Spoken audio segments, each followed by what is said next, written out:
जब जीरो दिया मेरे भारत ने तब दुनिया को गिनती आई। देता ना दशमलव भारत तो यूं चांद पे जाना मुश्किल था। अब आप कहेंगे कि भारतीय नॉलेज सिस्टम यानी कि BKS का इस गीत से क्या संबंध है?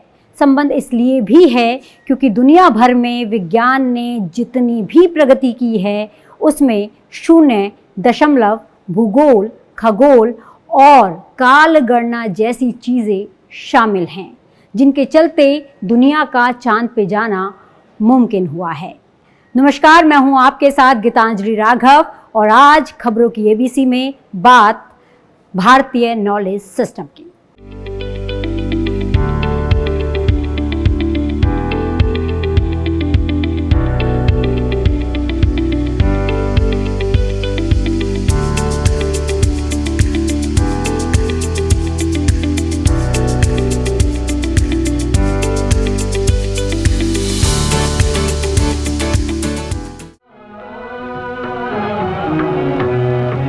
Though the elected leaders of a free nation enjoy the confidence of their people, it is the people themselves, unknown and unsung, who weave and wear the fabric of democracy.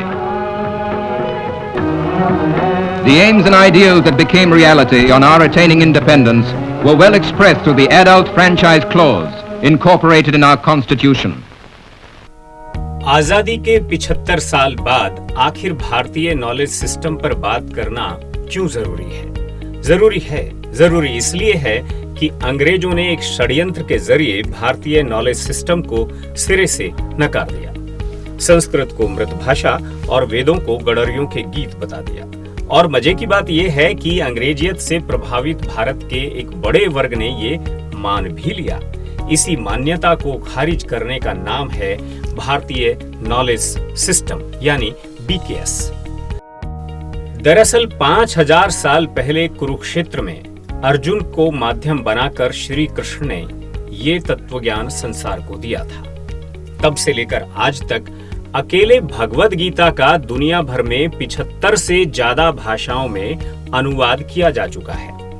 अकेले अंग्रेजी में ही इसके 300 से ज्यादा अनुवाद हैं। अब आप ही बताइए, अगर ये सब गडरियों के गीत थे तो दुनिया इनके सामने समर्पित क्यों है? दरअसल वो इसलिए कि मनुष्य के हर संशय का समाधान अर्जुन के जरिए इस संवाद से दिया गया है। ये बात तो अकेले भगवद गीता की है, जबकि भारतीय ज्ञान परंपरा एक बहुत बड़ा सागर है। इस सागर में 4 वेद हैं, वेदांग हैं, 108 उपनिषद हैं, 6 दर्शन हैं, 18 पुराण हैं, रामायण है, महाभारत है, जैन आगम हैं, बौद्ध त्रिपिटक हैं, गुरु ग्रंथ साहिब हैं और भी बहुत कुछ है। ये वो ज्ञान सागर है जिसमें भारतीय उपमहाद्वीप के लोग हजारों साल से गोते लगा रहे हैं।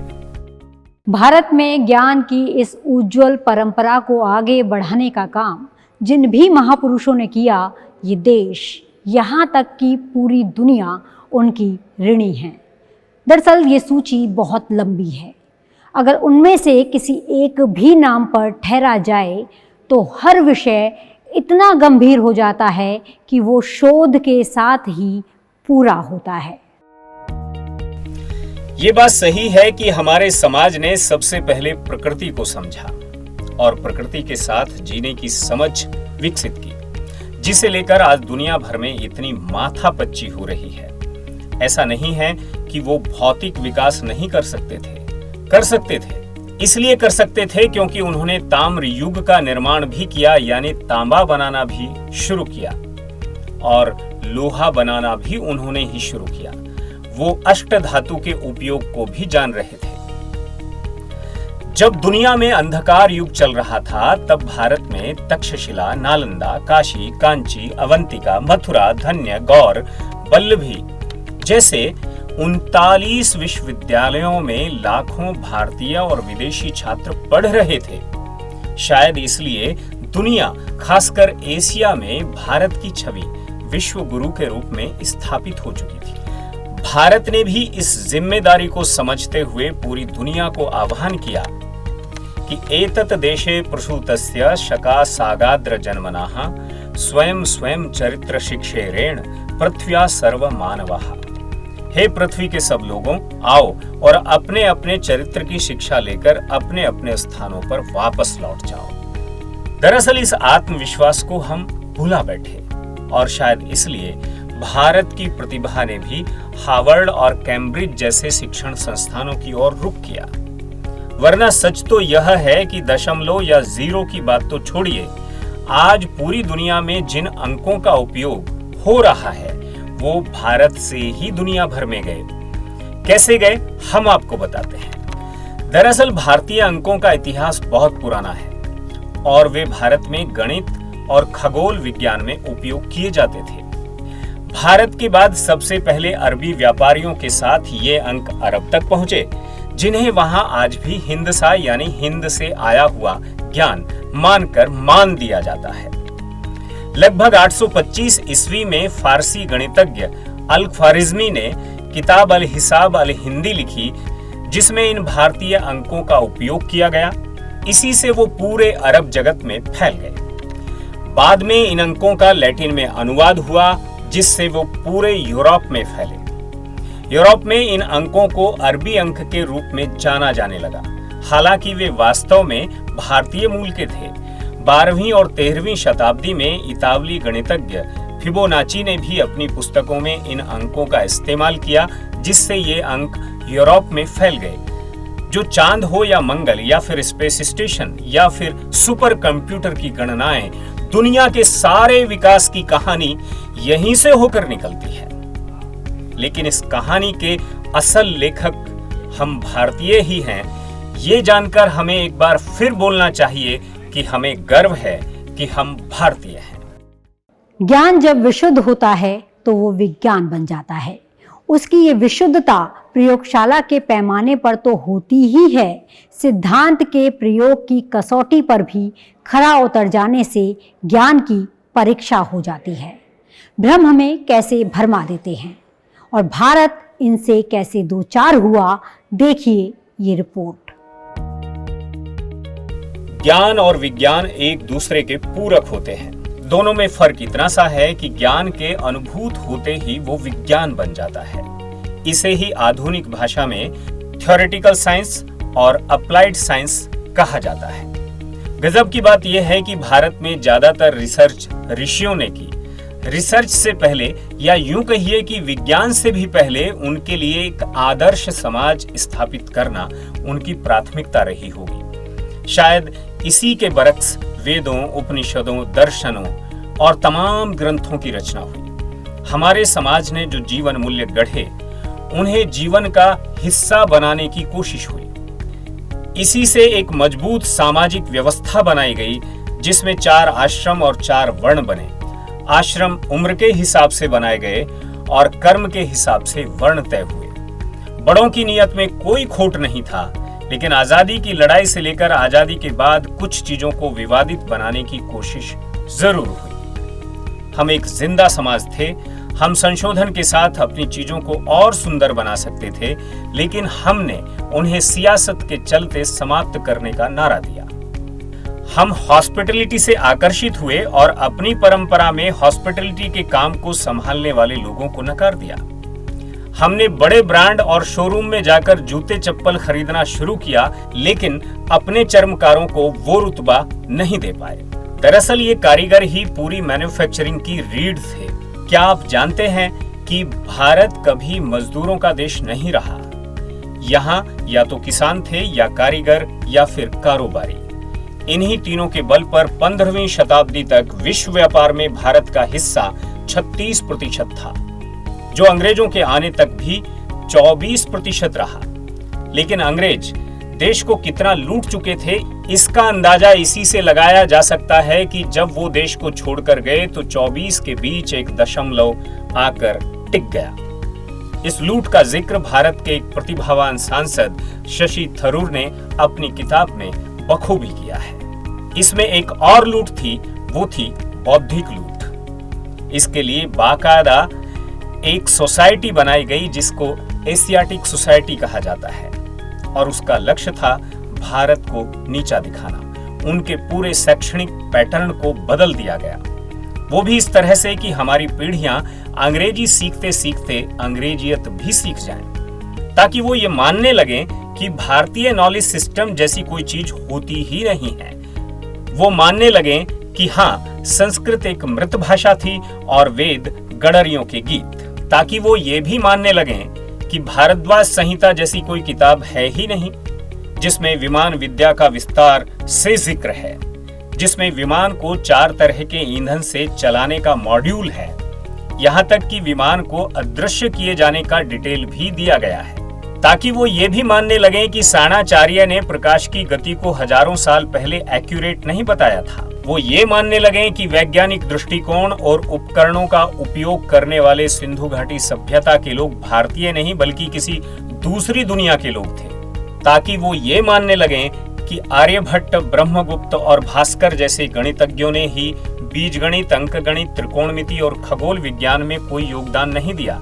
शून्य का आविष्कार, दशमलव प्रणाली और अनंत की अवधारणाएं भी भारत की नहीं है, ताकि वो ये मानने लगे कि चिकित्सा जगत में चरक और सुश्रुत जैसे चिकित्सकों ने आयुर्वेद और शल्य चिकित्सा यानी सर्जरी में कोई खोज नहीं की, ताकि वो ये भी मानने लगे कि नागार्जुन जैसे रसायनज्ञों ने धातुओं और रसायनों के गुणधर्म का कोई अध्ययन ही नहीं किया, ताकि वो ये भी मानने लगे कि पौधों में जीवन का अध्ययन करने वाले पहले वैज्ञानिकों में से जगदीश चंद्र बोस नहीं बल्कि कोई गोरा अंग्रेज रहा होगा, ताकि वो ये मानने लगे कि प्रफुल्ल चंद्र रे, सीवी रमन, सत्येंद्रनाथ बोस, मेघनाथ साहा, श्रीनिवास रामानुजन ये वो नाम हैं जो भारतीय ज्ञान परंपरा के आधुनिक नायक हैं, जिन्होंने भारत के विज्ञान की एक मजबूत और उज्जवल परंपरा को आगे बढ़ाया है।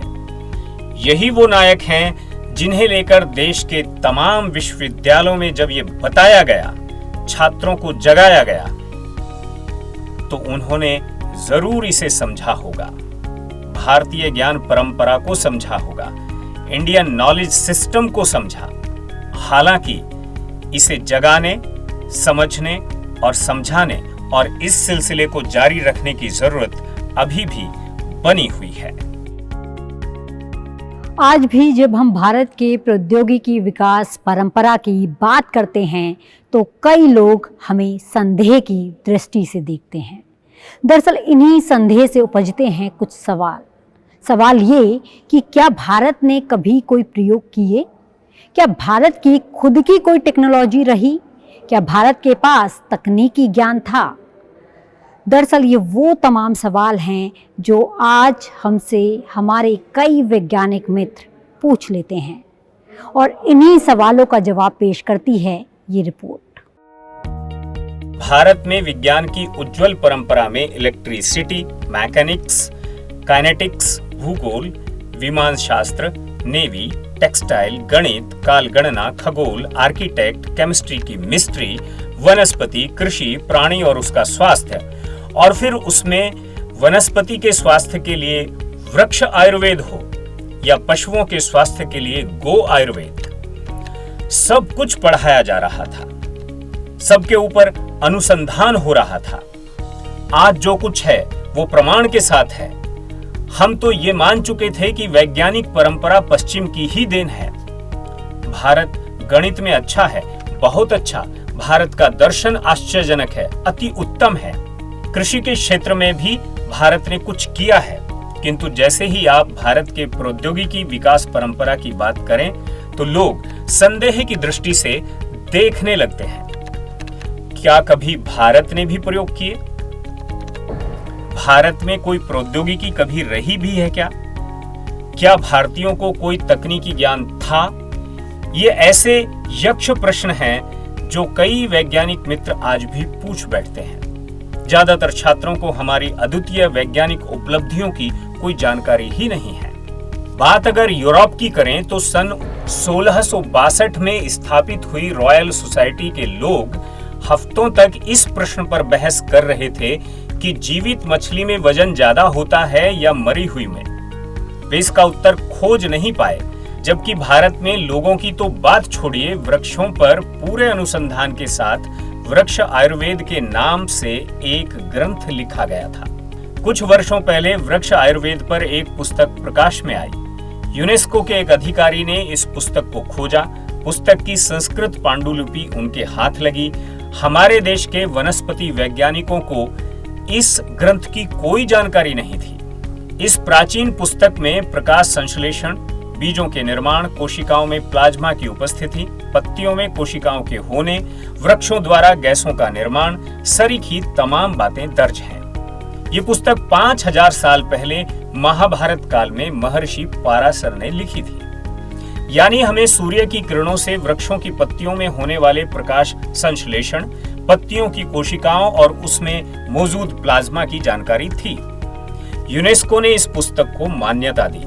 हालांकि ये आश्चर्य भी जताया गया कि बिना सूक्ष्मदर्शी के इतनी जानकारी कैसे मिल सकती है, किंतु पुस्तक में वर्णित तथ्य एकदम सत्य और सटीक है।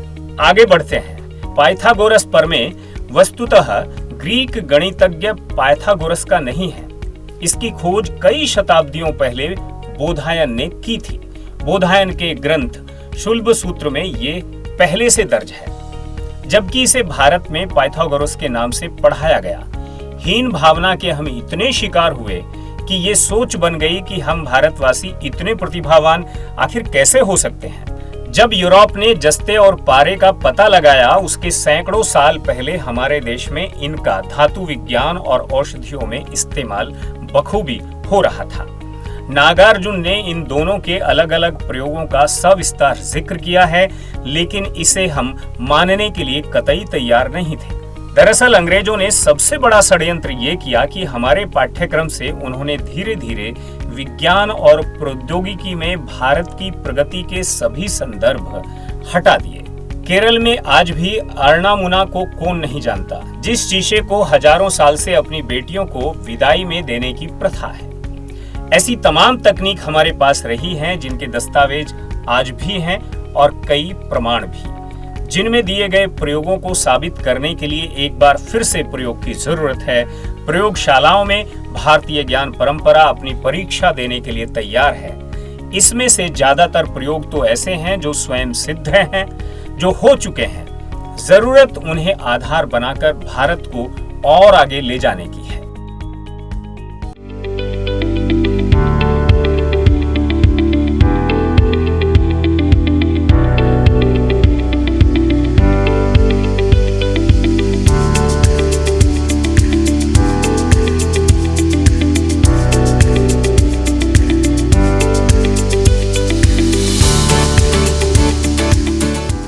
आज के इस एपिसोड में हमने देखा कि भारत में ज्ञान और विज्ञान की एक पूरी की पूरी परंपरा है, जिसे आज दुनिया भर में इंडियन नॉलेज सिस्टम के रूप में जाना जा रहा है। दरअसल आज का ये जो एपिसोड है, ये इस शानदार परंपरा की ओर देखने भर की अपील है। अगर आप इसमें रुचि लेंगे या देखेंगे तो निश्चित ही आपका मन गर्व से भर उठेगा और आप एक बार फिर बोल उठेंगे कि गर्व से कहो हम भारतीय हैं। खबरों की ABC में आज के लिए बस इतना ही। अगले हफ्ते फिर हाजिर होंगे एक और नए फ्रेज के साथ। तब तक के लिए मुझे दीजिए इजाज़त और आप देखते रहिए संसद टीवी।